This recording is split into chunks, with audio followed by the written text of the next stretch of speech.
分開應要淡忘，你找到你伴侶，重臨舊情景，我卻哭得出眼淚。時常在聯想，你會溫馨的抱他午睡，然而自己現在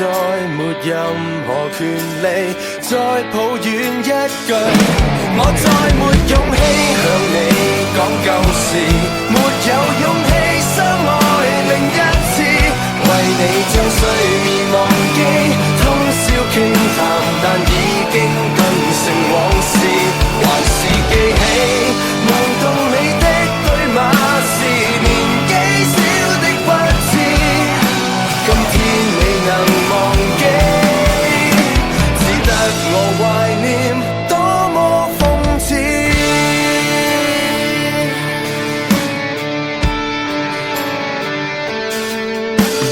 輾轉反側將愛活埋，要把你印象減退，重提舊人物，我卻開心得大恐懼。年月是流水，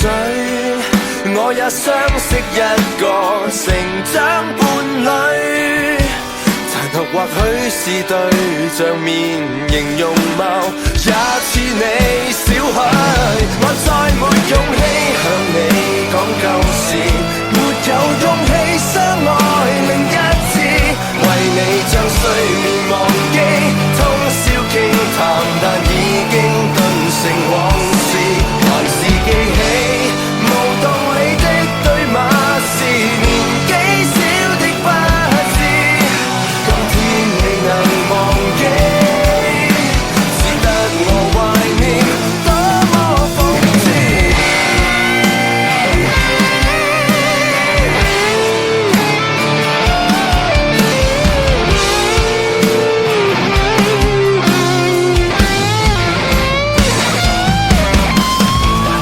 如何逃避這戀愛故事，仍然說得多細緻，重複的震撼如真未停止。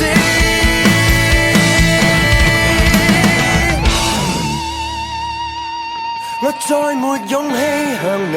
講舊事，沒有勇氣相愛另一次，為你將睡眠忘記，通宵傾談，但已經頓成往事，還是記起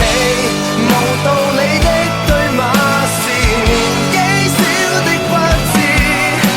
今天你回頭看這一個男孩子，我怕面對你說路生活時，後悔過往的幼稚爭議，沒你的動人時節，喧嘩歡騰亦已經並無意義，閒話到此，遺憾到此，結論是回憶總要到此，雖則你難忘記，這戀愛遺物終須棄置。